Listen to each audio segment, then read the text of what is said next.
Saya mahasiswa PTN-PTG Darjah tahun 2023 atas nama Yayu Surdiati, jurusan bimbingan konseling. Sekolah asal adalah SMP 2 Pringgabaya.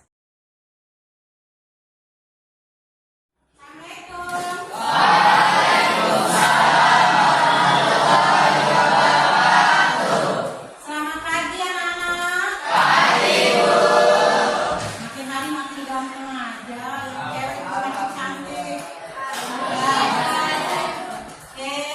Assalamualaikum warahmatullahi wabarakatuh. Waalaikumsalam warahmatullahi wabarakatuh.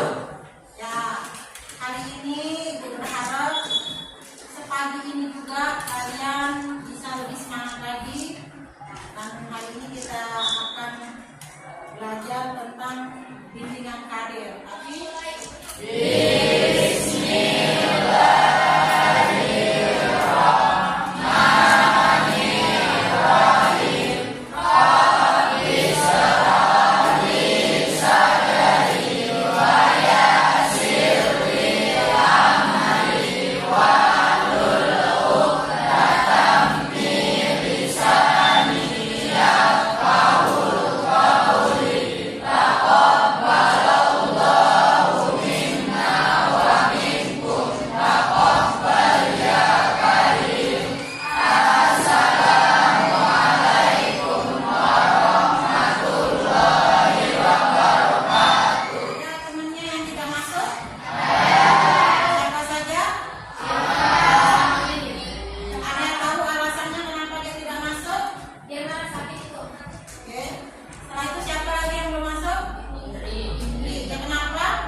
gali dan dapat disalurkan, dan itu adalah merupakan potensi yang terbaik menurut kalian dan versi kalian. Pemahaman diri, kekuatan dan kelemahan, minat dan cita-cita. Nah, di sini pemahaman diri itu sudah masuk dalam ada kata minat, ada kata cita-cita. Udah ada nggak cita-citanya terbayang-bayang dari sekarang? Saya yakin. Ingat, kita wajib bermimpi karena kita tidak tahu kapan mimpi itu bisa terwujud, tapi kita pasti berusaha.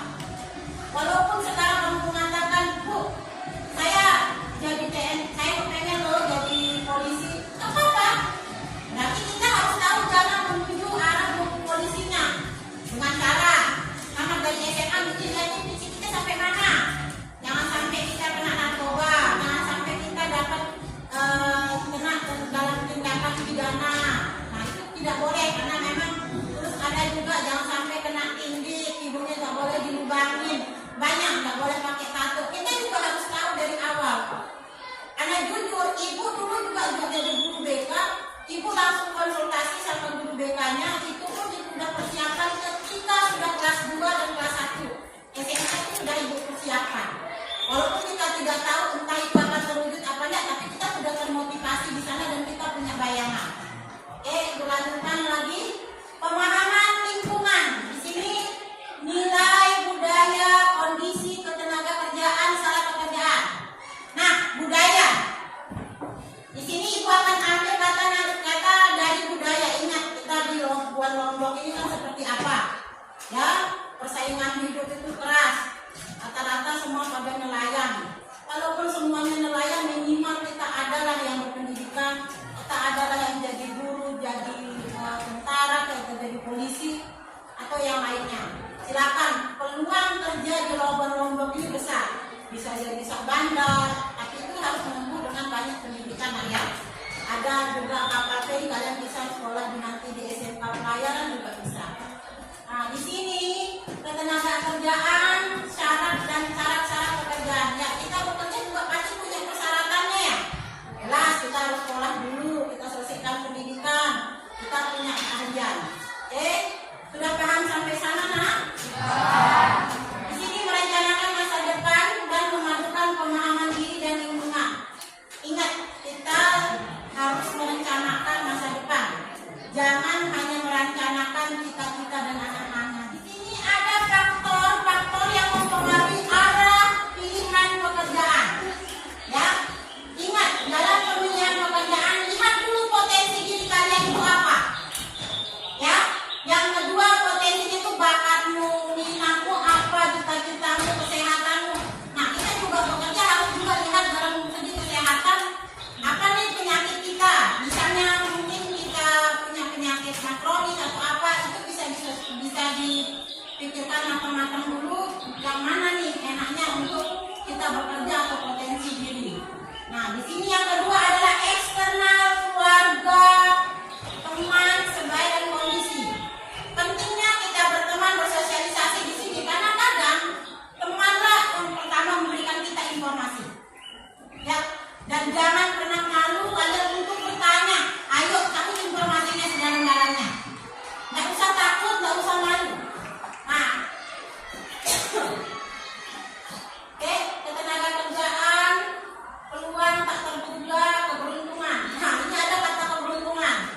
Silakan, ibu yakin setiap manusia itu selalu ada punya keberuntungan, kesempatan. Yuk, ketika kalian mendapat kesempatan itu jangan pernah sampai kalian bekerja itu ada prosesnya, ada tahapannya bagaimana cara kalian berjuang. Ibu juga bisa berdiri sekarang di sini karena juga melalui proses yang banyak. SD, SMP, SMA, ibu harus kuliah, habis itu menjadi guru BK. Dan itu tidak gampang sebenarnya, tapi alhamdulillah karena memang dulu cita-citanya ibu kepengen menjadi seorang guru. Yang bilang munculnya pekerjaan baru, ini banyak sekali nak ya pekerjaan-pekerjaan yang di sini yang ibu lihat di Lombok itu sangat beragam. Yang paling banyak itu pegawai kapal, tapi yang paling dominan itu adalah nelayan, ya. Dan memang banyak sekali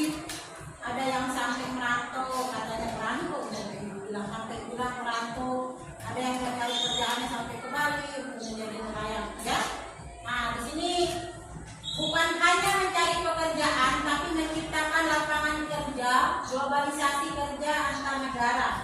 Di sini itu tekankan dalam mengatakan menciptakan lapangan kerja. Ya, kata orang walaupun dia kecil tapi kita adalah bosnya. Kemudian informasi. Jujur, ibu akan selalu memberikan kalian informasi, Bu. Nanti kalian bisa sering konsultasi ke ibu keuangan, atau kalau memang kalian sibuk bisa WA ibu. Bu, apa sih enak nih kalau saya begini? Saya senangnya seperti ini. Kira-kira anak saya kemana nih? Klien saya. Nah, yang kedua, ceramah dari narasumber atau alumni. Sampai detik ini, ibu tetap kok mewawancarai yang tamat-tamat dari SMP sini, dia sekolahnya kemana, dia habis itu melanjutkan kemana, ibu wajib, kalian juga harus wajib nanya. Misalkan nih, kalian arahnya mau ke SMK atau SMA, apa-apa tanya aja teman kalian yang sudah di akhir di sekolah terintegrasi dengan kegiatan pendidikan dan layanan bimbingan konseling secara keseluruhan. Nah, tentang karir yang di sekolah, semua apa yang ibu dapat, ibu juga tidak lepas dari wawancara ke alumni bukan juga di perusahaan-perusahaan untuk bisa menceritakan ke kalian atau bisa mengasih pandangan, oh ini loh seperti itu ya. Nah, di sini disesuaikan dengan perkembangan siswa. Kalian juga disesuaikan semuanya dengan jenis sekolahnya dan menekankan fungsi pengembangannya. Nah, kalian juga bisa mengembangkan karirnya mengenai arahnya kemana. Ya, kita bisa lanjut ke slide nomor 1, lembar refleksi diri, dan juga adalah menentukan jenis-jenis bimbingan karir yang ada di masyarakat.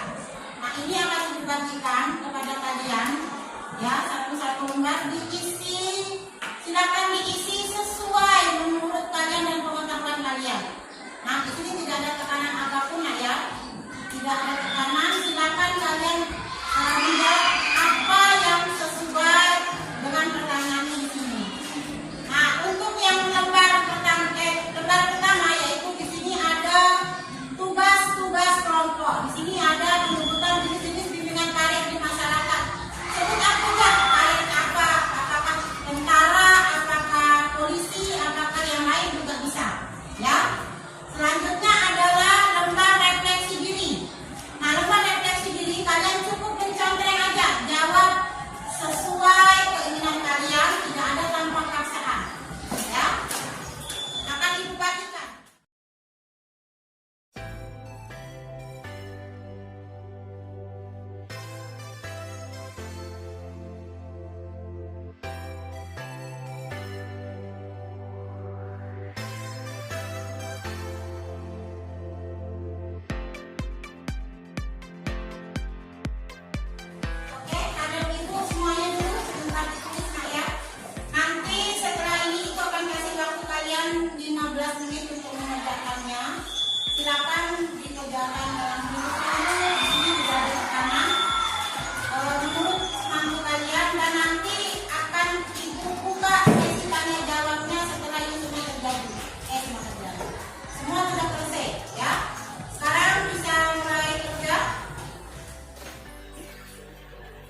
Surabaya banyak sekali jurusan, ada teknik sepeda motor, ada teknik kendaraan ringan, ada mesin, ada las, ada apa namanya yang arsitektur sekarang, dan sama ada yang teknik audio video. Ingat, kita di sini berpeluang ketika kalian tamat dari SMA atau SMK, minimal kalian sudah dapat pekerjaan.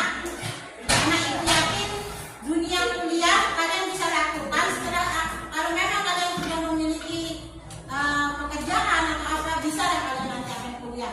Nah, buat anak-anak yang kaya sih enak ya, bisa langsung kuliah. Tapi buat kita yang model berjuang, orang tuanya kekurangan, ayo usahakan dalam mencari kalian tuh habis tamat SMA ini harus kerja apa. Ingat, jangan pernah malu untuk bekerja.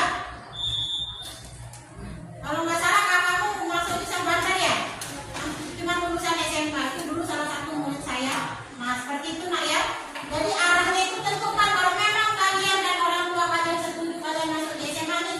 SMA kalau nggak salah berapa jurusan? 2 atau 3? 2. IPS sama IPA ya? Nah, misalkan sekarang nah itu infoin, walaupun kita mau jadi dokter, bisa kok kita ngambil jurusan IPS, yang mau jadi bidan juga, mau jadi perawat, mau jadi polisi, silakan. Ya, di sini sudah tentukan arah kalian itu sebenarnya dari sekarang tentunya. Jadi besok ketika kalian sudah tamat, kalian yakin dan tidak ragu. Kadang kalian tidak, ketika kalian tidak punya bayangan, nanti kalau sudah nyampe di tempat sekolah yang baru mau daftar, ada ragu. Nanti saya ikut karena ada kata saya sekolah di sana. Nah seperti itu ya. Oke, sudah bisa dipahami kan? Yang lanjut lagi siapa? Oke. Kalian apa saja yang harus kita pelajari selama bimbingan karir? Ya, karir apa saja yang harus kita pelajari selama bimbingan karir? Semua karir itu sangat berperan penting untuk kita tahu. Contohnya, kalau polisi bu, misalnya nih saya mau jadi polisi, saya harus ngapain dulu nih? Kalau saya jadi tentara bu, saya mau ngapain dulu nih? Kalau saya misalnya mau ngambil sekolah dokter, saya mau ngapain dulu? Karena memang semua ada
ketika saya pulang kerja baru ada yang pesan baru saya anterin. Nah seperti itu. Jadi buat saya, buat kalian juga jangan sampai malu untuk membuka suatu usaha. Sekecil apapun itu hasilnya, kalian adalah bosnya. Nah di sini ada katanya pegawai kantoran. Nah atau ya itu lebih lupa nulis kata gurunya di sini. Ya. Guru juga adalah sebuah profesi atau pekerjaan. Jujur, waktu tamat dari SMA memang saya bulat 100% kepengen jadi guru. Kenapa saya kepengen menjadi guru? Karena di kampung saya kebanyakan tidak ada yang mau melanjutkan sekolahnya. Rata-rata semua menikah dini semua. Dan saya juga tidak mau seperti itu. Ingat, yang bisa merubah nasibmu adalah kamu sendiri, bukan orang lain. Nah, habis itu ada dokter. Ini dokter kalau nggak salah ibu minimal kita sekolahnya 7 tahun. Ya, 7 tahun, kuliahnya 4, koasnya sampai 3 tahun. Nah, ini di sini harus